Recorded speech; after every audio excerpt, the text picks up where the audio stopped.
नमस्कार, स्वागत आप सभी का किसान तक चैनल पर। इस वीडियो में बात करेंगे हिंद महासागर यानी इंडियन ओशन पर बने दो तूफानों के बारे में। दूसरा या पहला तूफान कहें जिसे तेज नाम दिया था भारत ने, और वो अब लगभग लगभग जिस समय आप ये वीडियो देख रहे हैं उस समय अफ्रीकन कंट्रीज में लैंडफॉल कर चुका है। यहां पर आप देखिए ओमान और यमन के बीच से इसका लैंडफॉल हो रहा है। लैंडफॉल प्रोसेस लगभग लगभग कई बार 30 मिनट से लेकर 4-5 घंटे तक का होता है। डिपेंड करता है साइक्लोन की इंटेंसिटी और अन्य आसपास की कंडीशन पर। तो फिलहाल इसका जो खतरा है वो भारत के ऊपर नहीं है, लेकिन जिस तूफान को नाम दिया था ईरान ने, और ये नाम है हामून। हामून का मतलब ये होता है सरफेस लैंड या फिर पृथ्वी को भी कहा जाता है। ये एक फारसी शब्द है और फारसी शब्द में अलग अलग मायने होते हैं इसके। तो फिलहाल इसका जो असर है वो अब जो हामून है वो बंगाल की खाड़ी में बना हुआ है, उत्तरी क्षेत्रों की तरफ आगे बढ़ रहा है। इसका जो लैंडफॉल है वो टकराने वाला है बांग्लादेश से। और ये बनने के लिए कंडीशन क्या है, अभी इसकी जो इंटेंसिटी है वो लगभग लगभग यहाँ पर साइक्लोन की इंटेंसिटी में ये पहुंच चुका है, लेकिन लैंडफॉल करने से पहले कमजोर हो जाएगा। कमजोर होने का कारण क्या है, आइए ये भी जान लेते हैं। जब भी कोई साइक्लोन बनता है उसके लिए कई सारे पैरामीटर, कई सारे मापदंड बेहद जरूरी हैं, क्योंकि साइक्लोन फॉर्मेशन सिर्फ एक परिस्थिति पर निर्भर नहीं करता है। समुद्र की सतह का तापमान उसमें से एक महत्वपूर्ण चीज है, जो लगभग 28 से 30 डिग्री या उसके आसपास रहना चाहिए। यानी समुद्र की सतह का गर्म होना जरूरी है। अगर गर्म नहीं होगी सतह, और सिर्फ सतह नहीं, सरफेस पर वाटर पानी का गर्म होना जरूरी नहीं, बल्कि गहराई में भी लगभग 40 से 45 मीटर तक टेम्परेचर जो है 27 से 28 या 29-30 डिग्री के बीच रहना चाहिए। तब जाकर के साइक्लोन फॉर्मेशन के लिए ऊपर विंड उठना शुरू होती है, हवा ऊपर की तरफ उठना शुरू होती है। तो यहां पर तापमान तो अनुकूल है। और सबसे दूसरा जो पहलू है, समुद्र का दायरा कितना बड़ा है। अगर यही साइक्लोन यहां न बन करके पहले बनता तो ये साइक्लोन जब लैंडफॉल करता उस दौरान इसकी इंटेंसिटी एक्सट्रीमली सीवियर साइक्लोन तक की हो सकती थी, जैसा कि तेज के केस में हुआ। तेज यहां पर फॉर्म हुआ था, उसको एनर्जी चारों तरफ से मिल रही थी, लंबा सी ट्रेवल था, इसलिए उसने एनर्जी गेन की और वो एक्सट्रीमली सीवियर साइक्लोन की इंटेंसिटी तक पहुंचा। लैंडफॉल करने से पहले थोड़ा कमजोर जरूर हुआ, लेकिन ये साइक्लोन एक्सट्रीमली सीवियर साइक्लोन या वेरी सीवियर सीवियर साइक्लोन नहीं बनेगा, सिर्फ साइक्लोन की इंटेंसिटी में रहेगा और लैंडफॉल करने से पहले डीप डिप्रेशन बन जाएगा, यानी कमजोर हो जाएगा। वजह यह है कि इसका सी ट्रेवल कम है, समुद्र की सतह का तापमान अनुकूल जरूर है, लेकिन इसको एमजेओ का सपोर्ट भी नहीं मिल रहा है। यानी मॉडर्न जूलियन ऑसिलेशन जो कि एटमॉस्फेरिक वेव है, वो यहां से अभी भूमध्य रेखा से होकर के नहीं गुजर रही है। इस वजह से साइक्लोन को एमजेओ का सपोर्ट भी नहीं मिल रहा है। तो दो फैक्टर हो गए जिसकी वजह से इसके साइक्लोन बनने की संभावना कम है, एक्सट्रीमली सीवियर साइक्लोन बनने की संभावना यानी भीषण चक्रवात बनने की आशंका फिलहाल कम है। और एक और फैक्टर होता है wind shear, vertical wind shear, यानी अगर उसको हिंदी में हम कहें तो लंबवत। वर्टिकल मतलब होता है लंबवत, जो खड़ा है उसको हम वर्टिकल कहते हैं। तो यहां पर वर्टिकल यानी सरफेस से, समुद्र की सतह से ऊपर विंड शीयर, जो हवा चल रही है, वो हवा की रफ्तार क्या है, हवा की दिशा क्या है। जब ये यहाँ पर मॉइस्चर उठने लगता है हवा के साथ, सर्कुलेशन के साथ, तो यही फॉर्मेशन होता है। ये आपको मैं एक ग्राफिक के जरिए समझाता हूँ।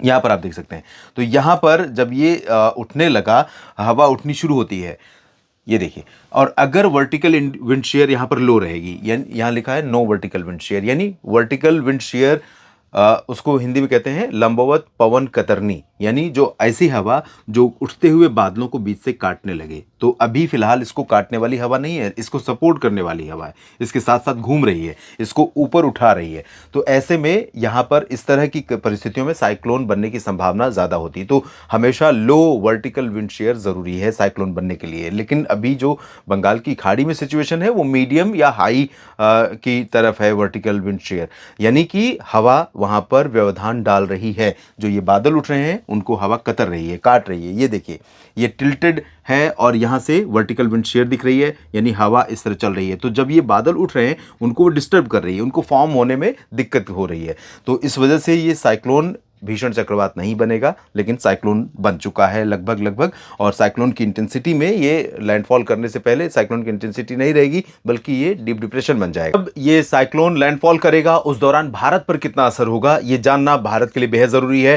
क्योंकि कई बार जब साइक्लोन उठते हैं, चाहे वो बंगाल की खाड़ी में बने या अरब सागर में, उनका कंसर्न भारत के लिए, बहुत भारत के लोगों के लिए कंसर्न बढ़ जाता है। और चूंकि जो अरब सागर में तूफान बना था तेज, वो अब लैंडफॉल कर चुका है और भारत से दूर जा चुका है। तो भारत के पश्चिमी घाट पर खतरा उससे खत्म हो गया है। लेकिन आपको बता दूं कि यहां पर जो मध्य प्रदेश का क्षेत्र है, गुजरात या महाराष्ट्र का रीजन है, इन भागों पर इस साइक्लोन के प्रभाव से बादल दिखाई दे रहे थे। आज भी बादल यहां पर दिखाई देंगे, लेकिन वो बादल बारिश वाले नहीं होंगे। अगर बारिश हुई भी तो बहुत लाइट रेन या बूंदाबांदी छिटपुट जगहों पर मध्य प्रदेश या महाराष्ट्र और गुजरात में देखने को मिल सकती है। बहुत मामूली बारिश, यानी कि वो काउंटेबल नहीं होगी। उसको आप ये भी नहीं कह सकते कि 1 या 2 मिलीमीटर बारिश हुई। इस तरह की बारिश हो सकती है क्योंकि वो हाई और मीडियम क्लाउड होंगे।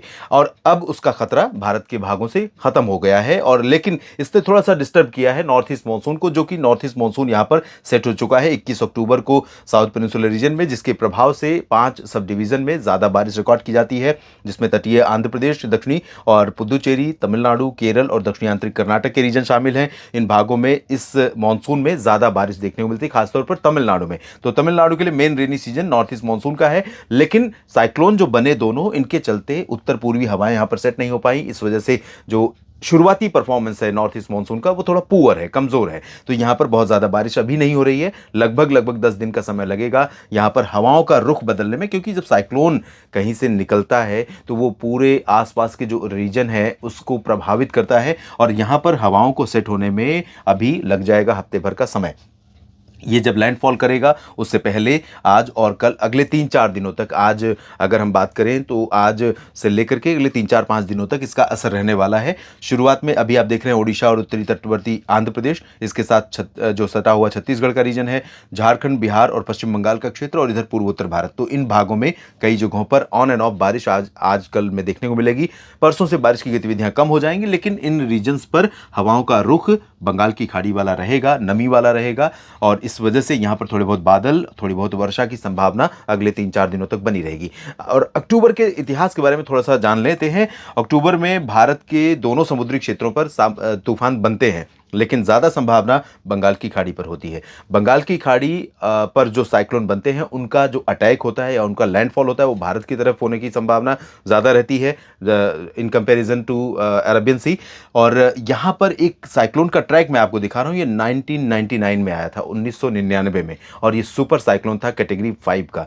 कैटेगरी 5 का साइक्लोन लगभग 250 किलोमीटर प्रति घंटे की रफ्तार से इसके प्रभाव से हवाएं चल रही थी, जो गस्टिंग स्पीड थी। जब लैंडफॉल इसने किया था उस दौरान इसने बहुत ज़्यादा तबाही मचाई थी कटक और पूरी पारादीप और आसपास के भागों से होते हुए। उसके बाद ये फिर ओडिशा के उत्तर पूर्वी रीजन से पश्चिम बंगाल से होते हुए आगे की तरफ बढ़ा था। और इसके प्रभाव से उस दौरान 1999 में एक अनुमान के अनुसार लगभग 10,000 लोगों की जानें गई थी, और लगभग 4.4 अरब डॉलर का, उस समय जो डॉलर का रेट था उसके हिसाब से नुकसान हुआ था इस तूफान के प्रभाव से। ओडिशा, पश्चिम बंगाल, पूर्वोत्तर भारत और बांग्लादेश प्रभावित हुए थे।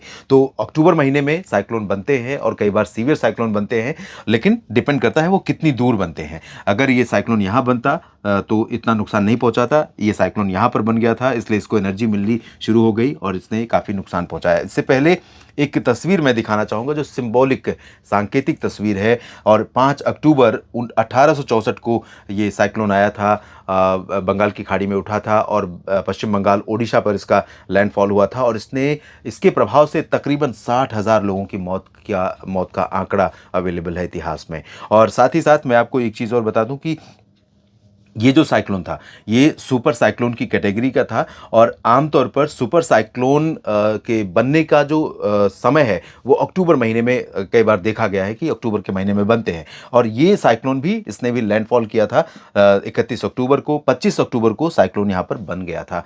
तो 5-6 दिन का समय मिला था, लंबा सी ट्रेवल था। उसके बाद इसने लैंडफॉल किया तो बहुत तबाही मचाई। और उस समय हमारी टेक्नोलॉजी, हमारा वेदर प्रेडिक्शन मॉडल्स, सब कुछ उतना उन्नत नहीं था। आज सब चीज़ें उन्नत हैं और इस वजह से हम इस तरह के बड़े नुकसान को टालने में सक्षम हो चुके हैं, और ये एक बहुत बड़ी बात है। संपत्ति को नुकसान पहुंचना स्वाभाविक है, कोई मौसमी आपदा होगी तो होगा, उसको रिकवर किया जा सकता है, उसकी भरपाई की जा सकती है, लेकिन जान को नुकसान पहुंचना बहुत खतरनाक है। और इस जान के नुकसान को हमने बहुत कम कर लिया है। ये कहीं ना कहीं भारत के मौसम विज्ञान के क्षेत्र में बहुत बड़ी उपलब्धि है। एक समय पहले क्या स्थिति थी और आज क्या स्थिति है, इसमें अगर हम देखें तो।